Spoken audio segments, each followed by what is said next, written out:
Hey, welcome to the Sloth-worx YouTube channel. So today we're changing out a starter. 2018 Chevy Silverado. The starter was my issue. I was doing some editing on this video and realized I didn't really explain myself, but the problem was the starter. This little plug goes on right there. This becomes your problem when you need to change this or take it out for some reason. There was no issue with this until I tried to remove it. But I'll show you a quick, simple fix. You got a couple options. I mentioned them in the video. Hope this helps somebody out. Hey, how's it going, YouTube? So today we're replacing the starter. It's a 2018 Chevy Silverado. This one's four-wheel drive. I don't know if there's any difference between four-wheel drive and two-wheel drive as far as this goes. But I took the whole wheel well out, the fender liner, handful of these little T15 screws. They come out pretty easy. Just to gain access to it, you might be able to drop it out from the bottom and get to your wires, but it is a whole lot easier just to get that fender well out of the way and you can see what you're doing. So the first wire I took loose. Of course, I did unhook the power wire off of both batteries in this truck, so we don't get no sparks under here. That ain't any fun. So I disconnected the main power feed to the starter solenoid. Move it kind of out of the way. And then you got this plug, which has a goofy, see if I can get it back on. You'll have this goofy little white thing on there that's a heat shield, because the plug is going to deteriorate when you try to remove it anyway. Which I've already had this one unclipped and off, and it's broke. As soon as I tried to pull the little lock out, it just, all that just shattered off. So you can buy this plug and a little length of wire from a dealership to replace it, because it's not going to stay on there, and at this point it won't lock back on there. It's, the whole little mechanism is gone. So you can buy that plug, or you can modify this and just put a ring terminal on here. I've done it several times, it works fine. I mean, they've been bolting ring terminals on starters for 100 years at this point, and I don't know why we gotta get the goofy shit that falls apart. But so we're gonna put a ring terminal into the wire. We're gonna modify this little plastic deal here where we can get to the screw for your switch wire a little bit easier, but I'll show you all that on the new one. Alright, so here's the new starter. That's where the plug plugs on. What we got is if you take this nut off, I've already loosened these, it's usually tight. You can slide this whole little bracket off. What I'm going to do is I'm going to put this top one back on, but I'm going to take a Dremel tool and just cut this plug section off. So what that's going to allow me to do is put that back on. This won't be in the way. I can just put a regular ring terminal on this switch wire and use the nut, you know, normally to just put the dang ring terminal on there and just delete that little tab altogether. Okay, so I've gently put this thing in the vise, which it's still loose in there. And where I'm going to cut this is, you see where that plastic comes up? It's going to cut straight across there. And I'm just using a Dremel tool, little cutoff wheel. Just going to lay it on there and cut it across. I mean, in all honesty, you could probably just snap it off by hand. It's just a little thin piece of plastic. Use a razor knife, score across there a couple of times, it'll probably come loose. So here we go.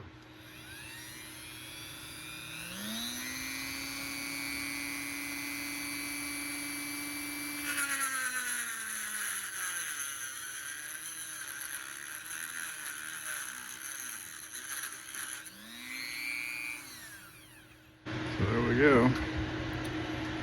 If I clean it up a little bit with a pocket knife and stick it back on the starter. Alright, so we got our piece cut off. This is going to go right back on. It kind of squares off of this shoulder here, so it doesn't even really need this other screw terminal to hold anything. Zip that nut back on. Okay, so we got that back on there good and tight. That's going to allow us to keep this wire, our main power wire, coming to the spot it's supposed to. And it's really in an easy spot to get undone. So we want to keep this. And I'll give us plenty of room to slide a ring terminal on there and tighten that bad boy up. So yeah, we'll drop that old starter out of the way and put a ring terminal on the wire. Okay, so we're down underneath the truck now. We're going to remove these two mounting bolts on the starter, and we should be able to just pull it straight back down. It might take a little fiddling to get it out of there, but if there's something real goofy, I'll show it. So there is one more thing that holds this in. That little heat shield bolt. It's 10 millimeter. Yeah, 10 millimeter. And you can access it through the fender well. But I get that sucker broke loose and off of there, and the starter ought to come down. Alright, I don't know if this is going to make any sense or which way this video is going to end up being, but what I did was push the starter backwards and brought the nose cone down first. And it's going to catch on your solenoid. So if you do a little turn, it'll pop right out. This one's not too bad to get in and out of there. It takes a little fiddling, but it's not bad. Okay, now that we got the starter out of the way, we can get to this wire a lot easier. We've got access all the way around. We're going to pull this heat shield off of there. We won't be needing that anymore. And before we stick the new starter up there, we're going to go ahead and put the ring terminal on this wire. Right now we got great access to it, so it'll be super easy to crimp a ring on. Okay, so I'm going to take two different sizes. I don't know what size that wire is, but I'm going to take two different sizes with me down there. Found the ring that fit.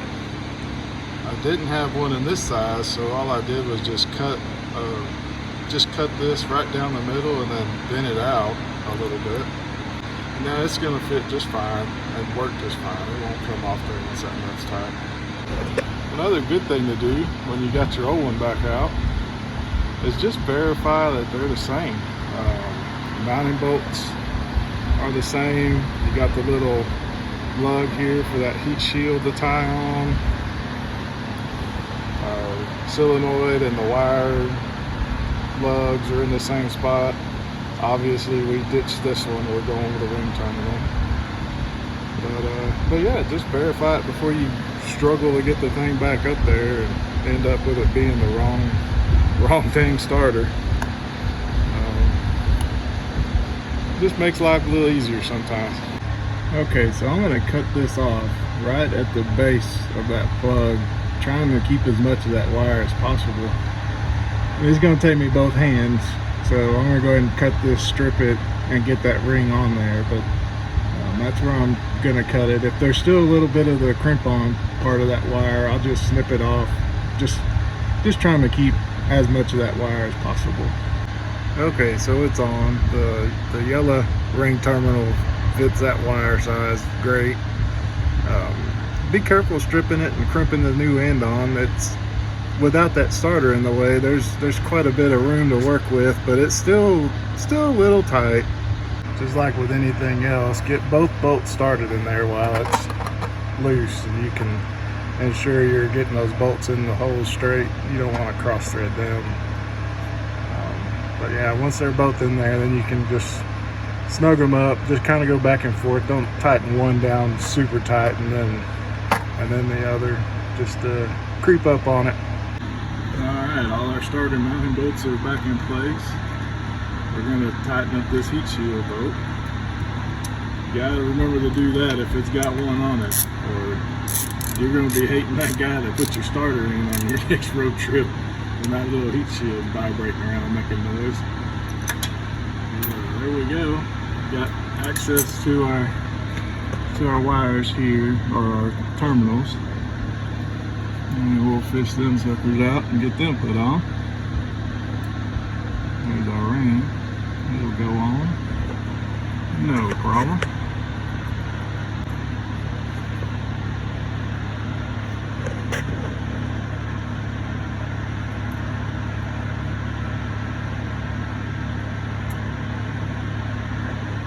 Just like that.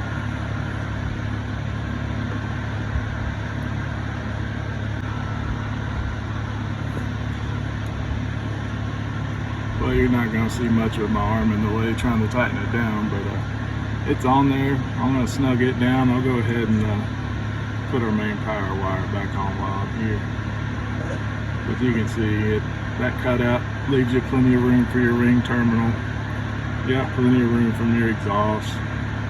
The wire is still wrapped with the heat coating or insulated coating that it came with. So yeah, it's actually, it's probably better than that little plug anyway. Okay, well, I'm not gonna lie, it's a little challenging to get that nut tight. What I ended up using is just a little 1/4" drive ratchet with a 10mm short socket. But it took both hands, one to hold the socket and just one little click at a time to get it tight. You definitely want to leave this wire off so it's out of your way while you're tightening up that nut. But now that she's good and tight, we can put the rest of this back together. Okay, so our starter's in, mounting bolts are tight, the heat shield bolt is tight, wires are on. We're gonna go ahead and hook up the batteries, and we're gonna test it before we put that wheel well back in. One little, I don't know, neat tip that I do is I keep these plastic caps that come on the batteries and just leave them in my toolbox. So like this one, I need to pull the battery cable off, but it really wouldn't just stay out of the way to put that plastic on there and it's not making contact. So yeah, it works out pretty good. But anyway, we're gonna get these batteries hooked up, give her a quick test. Everything's cool, we'll get the wheel well back in. Oh yeah, and if you don't know, it's a 10mm for those as well. Be careful with the positive terminal. This little extension allows me to stay away from any metal bits on the truck.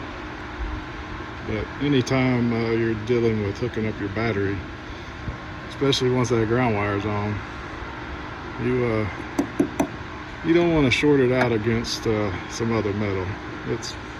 It'll light up your life, but that's not what we want to do. All right, so here we go.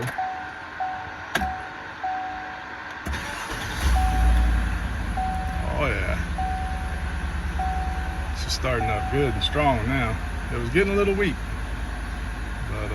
but that's going to take care of our issue. All right, so the wheel well, just kind of set it where it goes, push it in back behind this plastic. That'll kind of help hold it where it needs to be. We're going to get all of these little screws in and started before we ever tighten up a single one of them, because you're going to want this thing to move around to line up all those holes. And there's a pretty good little pile of screws we got to get in there.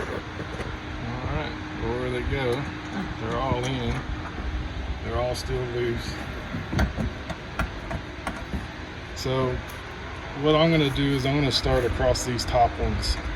That'll kind of pull all this up into position. You'll see once you start tightening it, you'll see it move up.